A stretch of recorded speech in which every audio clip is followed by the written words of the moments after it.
ನಮಸ್ಕಾರ ಫ್ರೆಂಡ್ಸ್. ಈ ಹಿಂದೆ ಗ್ರೂಪ್ ಸಿ ಲೆವೆಲ್ಗೆ ಸಂಬಂಧಪಟ್ಟಂತ ಒಂದಿಷ್ಟು ಕಂಪ್ಯೂಟರ್ ಪ್ರಶ್ನೋತ್ತರಗಳನ್ನ ನೋಡಿದ್ದೀವಿ. ಸೊ ಅದರ ಮುಂದುವರೆದ ಭಾಗ ಅಂತ ಹೇಳ್ತೀನಿ. ಬನ್ನಿ ಹಾಗಿದ್ರೆ ಇವತ್ತಿನ ಒಂದಿಷ್ಟು ಪ್ರಶ್ನೋತ್ತರಗಳನ್ನ ನೋಡೋಣ ಅಂತ. ಸೊ 11ನೆಯ ಪ್ರಶ್ನೆ, ಪ್ರತಿಯೊಂದು ಪರದೆ ಬಿಂದುವನ್ನು ಅದನ್ನ ಸ್ಕ್ರೀನ್ ಪಾಯಿಂಟ್ ಎಂದು ಕರೀತಾರೆ. ಸೊ ಡ್ಯಾಶ್ ಎಂದು ಸೂಚಿಸಲಾಗುತ್ತದೆ. Each screen point is referred to as dash. Resolution, ದೃಢೀಕರಣ, pixels, persistence, data pitch ಎಂದು ಕರೆಯುತ್ತಾರೆ. ಇದರಲ್ಲಿ ಯಾವುದಾಗಿರುತ್ತೆ ಅಂದ್ರೆ ಸರಿಯಾದ ಉತ್ತರ ಪಿಕ್ಸೆಲ್ ಆಗಿರುತ್ತೆ. ಬಿಕಾಸ್ ನಾವು ಕಂಪ್ಯೂಟರ್ ಪರದೆ ಅದನ್ನ ಮಾನಿಟರ್ ಅಂತ ಹೇಳ್ತೀವಿ, ಸ್ಕ್ರೀನ್ ಅಂತ ಏನ್ ಹೇಳ್ತೀವಲ್ಲ ಅದಕ್ಕೆ ರೆಫರ್ ಮಾಡೋದು ಯಾವುದು ಅಂತಂದ್ರೆ ಪಿಕ್ಸೆಲ್ ಅಂತ ಹೇಳ್ತೀವಿ. ಮುಂದಿನ ಪ್ರಶ್ನೆ, MS ಎಕ್ಸೆಲ್ ನಲ್ಲಿ ನೀವು ಡ್ಯಾಶ್ ಗುಂಡಿಯನ್ನು ಒತ್ತಿದಾಗ ನಿಮ್ಮ ಟೈಪಿಂಗ್ ಅನ್ನು ತನ್ನ ಪರಿವಿಡಿ ಎಂದು ಸೆಲ್ ಸ್ವೀಕರಿಸುವುದು.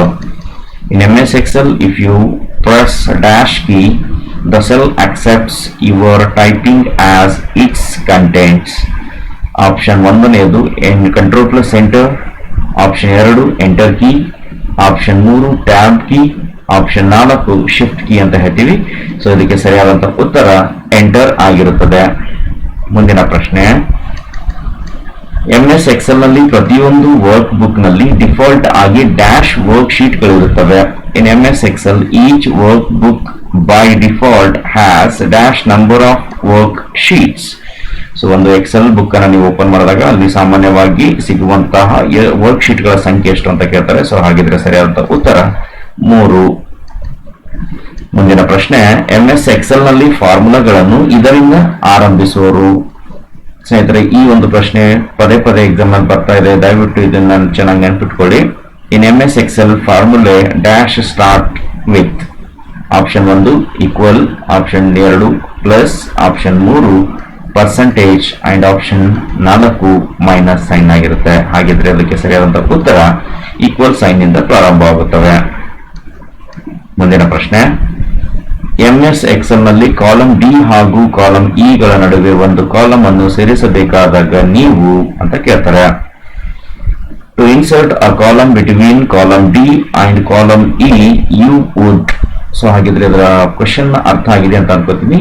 ಎಕ್ಸೆಲ್ ಶೀಟ್ ನಲ್ಲಿ ಕಾಲಮ್ ಡಿ ಮತ್ತು ಕಾಲಮ್ ಇ ಗಳ ಮಧ್ಯೆ ನನಗೆ ಇನ್ನೊಂದು ಕಾಲಮ್ ಅನ್ನು ಇನ್ಸರ್ಟ್ ಮಾಡಬೇಕಾಗಿದ್ದಾಗ ಯಾವ ಕಾಲಮ್ ಅನ್ನು ನೀವು ಆಯ್ಕೆ ಮಾಡ್ಕೋಬೇಕು ಅಂತ ಕೇಳ್ತಾರೆ. ಸೊ ಇದಕ್ಕೆ ಸರಿಯಾದಂತ ಉತ್ತರ ಡಿ ಮತ್ತು ಇ ಗಳ ಮಧ್ಯೆ ಬೇಕು ಅಂತಂದ್ರೆ ನನಗೆ ಕೊನೆಯ ಸೆಲ್ ಅಥವಾ ಕೊನೆಯ ಕಾಲಮ್ ಯಾವ್ದಾಗಿದ್ದೋ ಅದನ್ನ ನಾನು ಇಲ್ಲಿ ಸೆಲೆಕ್ಟ್ ಮಾಡ್ಕೋಬೇಕಾಗುತ್ತೆ. ಸೊ ಹಾಗಾಗಿ ಸರಿಯಾದಂತ ಉತ್ತರ ಆಪ್ಷನ್ 2 ಸೆಲೆಕ್ಟ್ ಕಾಲಮ್ ಇ ಆಗಿರುತ್ತದೆ.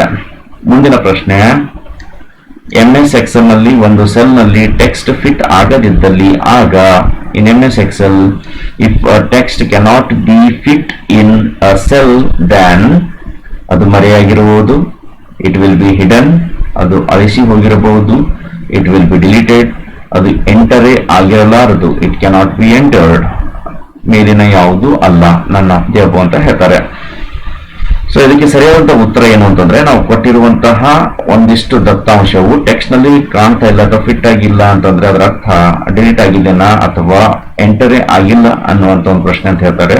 ಅದಕ್ಕೆ ಸರಿಯಾದಂತ ಉತ್ತರ ಮರೆಯಾಗಿರುತ್ತದೆ. ಯಾವಾಗ ನೀವು ಆ ಸೆಲ್ ಮೇಲೆ ಕ್ಲಿಕ್ ಮಾಡ್ತಿರೋ ತಿರ್ಗಾ ಅದು ಕಂಪ್ಲೀಟ್ ಆಗಿ ಆ ಒಂದು ಫಾರ್ಮುಲಾ ಬಾರಲು ಸಹ ಅದನ್ನ ಕಾಣುತ್ತೆ ಅಂತ ಹೇಳಬಹುದು. ಸೊ ಹಾಗಿದ್ರೆ ಸರಿಯಾದಂತ ಉತ್ತರ ಅದು ಮರೆಯಾಗಿರುವುದು. ಮುಂದಿನ ಪ್ರಶ್ನೆ, MS ಎಕ್ಸೆಲ್ ನಲ್ಲಿ ಆಟೋಫಿಲ್ ನ ಲಕ್ಷಣವೆಂದರೆ. In MS Excel autofill feature is. So ಒಂಚೂರು ಹೊಸ ಕ್ವೆಶನ್ ಆಗಿರುತ್ತದೆ ಫ್ರೆಂಡ್ಸ್. ಸೊ ಹೀಗಾಗಿ ಇದು ಕೂಡ ನೀವು ನೆನಪಿಟ್ಕೊಳ್ಳಬೇಕು. ಇದಕ್ಕೆ ಸರಿಯಾದ ಉತ್ತರ automatically adds a range of cell values ಅಂತ ಹೇಳಬೇಕು. ಇನ್ನು ಮುಂದಿನ ಪ್ರಶ್ನೆ, MS ಎಕ್ಸೆಲ್ ನಲ್ಲಿ ಈ ಕೆಳಗಿನವುಗಳಲ್ಲಿ ಯಾವುದು ಸ್ಟ್ಯಾಟಿಸ್ಟಿಕಲ್ ಫಂಕ್ಷನ್ ಇರುವುದಿಲ್ಲ ಅಥವಾ ಆಗಿರುವುದಿಲ್ಲ ಅಂತ ಕೇಳ್ತಾರೆ. ಇನ್ ಇಂಗ್ಲಿಷ್ ನ ಹೇಳಬೇಕು ಅಂತಂದ್ರೆ, in MS Excel which among of the following futures is not a statistical function ಅಂತ ಕೇಳ್ತಾರೆ.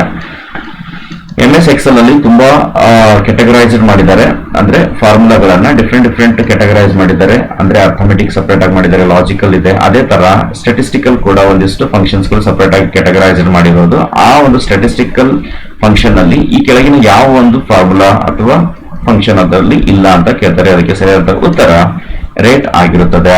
ಮುಂದಿನ ಪ್ರಶ್ನೆ, MS ಎಕ್ಸೆಲ್ ನಲ್ಲಿ today opening and closing bracket function ಅನ್ನ ಎಂಟರ್ ಮಾಡಿ ಮತ್ತು ಎಂಟರ್ ಗುಂಡಿಯನ್ನು ಒತ್ತಿದಾಗ ಅದು ಕೊಡುತ್ತದೆ ಅಂತ ಕೇಳ್ತಾರೆ. ಸ್ನೇಹಿತರೆ, ಇಲ್ಲಿ ಕನ್ನಡದಲ್ಲಿ ಕೇಳಿರುವಂತಹ ಪ್ರಶ್ನೆ ಚೂರು ರಾಂಗ್ ಇದೆ.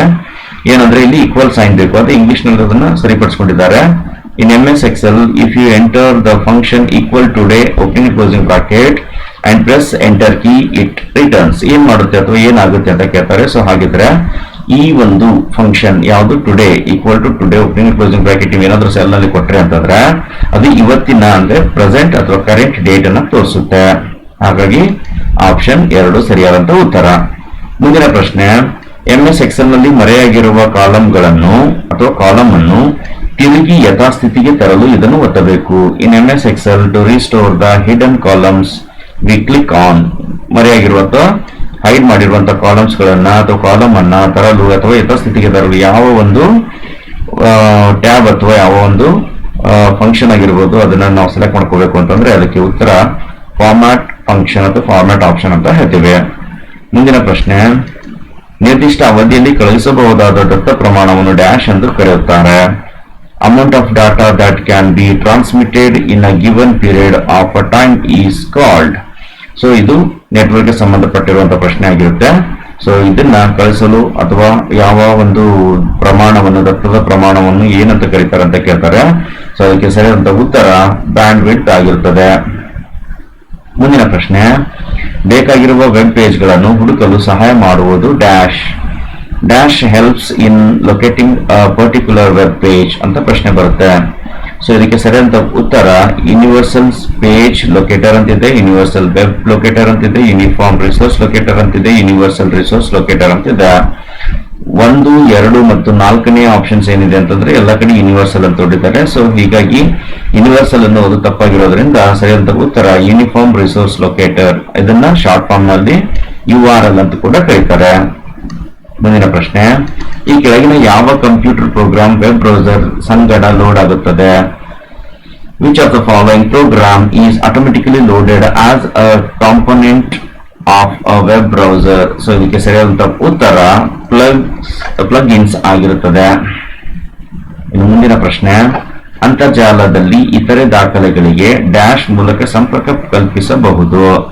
Connection to other documents in an internet can be established through ಅಂತ ಕೇಳ್ತಾರೆ.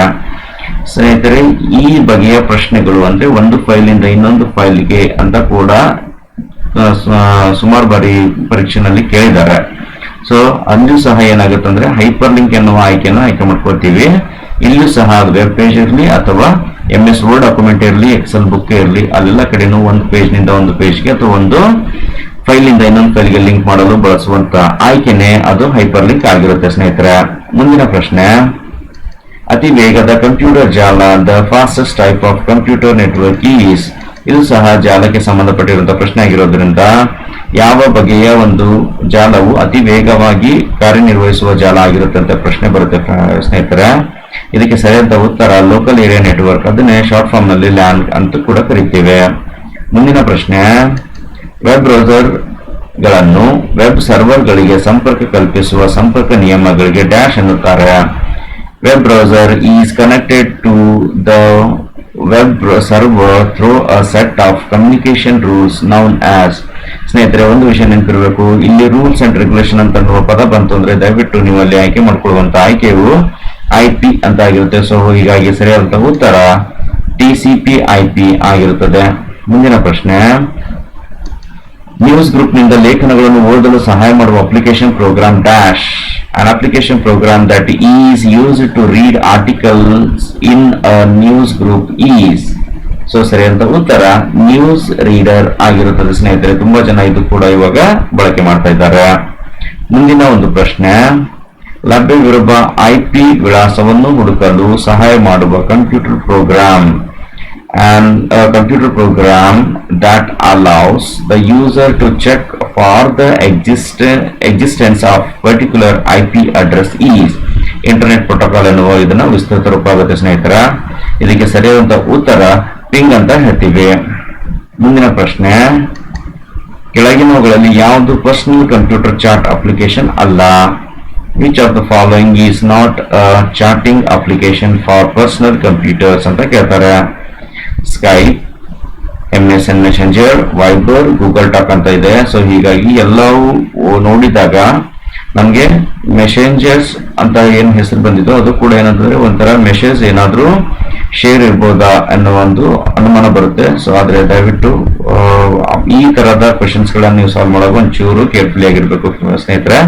ಬಿಕಾಸ್ ಇಲ್ಲಿ ಕೇಳಿರುವಂತ ಪ್ರಶ್ನೆ ಚೂರು ಡಿಫಿಕಲ್ಟ್ ಆಗಿದೆ. ಹಾಗಾಗಿ ಇದಕ್ಕೆ ಸರಿಯಾದ ಉತ್ತರ MSN ಮೆಸೆಂಜರ್ ಅಂತ ಕರಿತೀವಿ ಸ್ನೇಹಿತರೆ. ಇನ್ನು ಕೊನೆಯ ಪ್ರಶ್ನೆ, ಡ್ಯಾಶ್ ಇಂಟರ್ನೆಟ್ ಬ್ರೌಸಿಂಗ್ ಬಳಕೆದಾರರ ಬ್ರೌಸಿಂಗ್ ಚಟುವಟಿಕೆಗಳನ್ನು ಒಳಗೊಂಡಿರುವ ಒಂದು ಪಠ್ಯ ಕಡತ. In an internet browsing, a text file that contains user browsing activities is called ಅಂತ ಪ್ರಶ್ನೆ ಬರುತ್ತೆ. ಸೊ ಇದಕ್ಕೆ ಸರಿಯಾದ ಉತ್ತರ ಕುಕೀಸ್ ಆಗಿರುತ್ತದೆ. ಸ್ನೇಹಿತರೆ, ಈ ಬಗೆಯ ಇದೇ ತರ ನಿಮ್ಗೆ ಇನ್ನೂ ಹೆಚ್ಚಿನ ಪ್ರಶ್ನೋತ್ತರಗಳು ಬೇಕು ಅಂತಂದ್ರೆ ದಯವಿಟ್ಟು ನಮ್ಮ ಚಾನಲ್ಗೆ ಸಬ್ಸ್ಕ್ರೈಬರ್ ಆಗಿ. ಓಕೆ, ಆಮೇಲೆ ನಿಮ್ಗೆ ಯಾವುದೇ ತರಹದ ಡೌಟ್ಸ್ ಗಳಿದ್ರೆ ಕಮೆಂಟ್ ಅಲ್ಲಿ ಕೇಳಿ.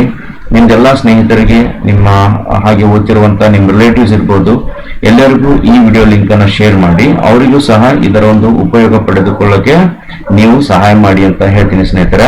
ಸೊ ಪ್ರತಿದಿನ ಹೊಸ ವಿಷಯವನ್ನ ಕಲೀರಿ, ಆರೋಗ್ಯವಾಗಿರಿ, ಸಂತೋಷವಾಗಿರಿ ಅಂತ ಹೇಳ್ತಾ ಮತ್ತೆ ಮುಂದಿನ ವಿಡಿಯೋದಲ್ಲಿ ಸಿಗೋಣ. ಅಲ್ಲಿವರೆಗೂ ನಮಸ್ಕಾರ.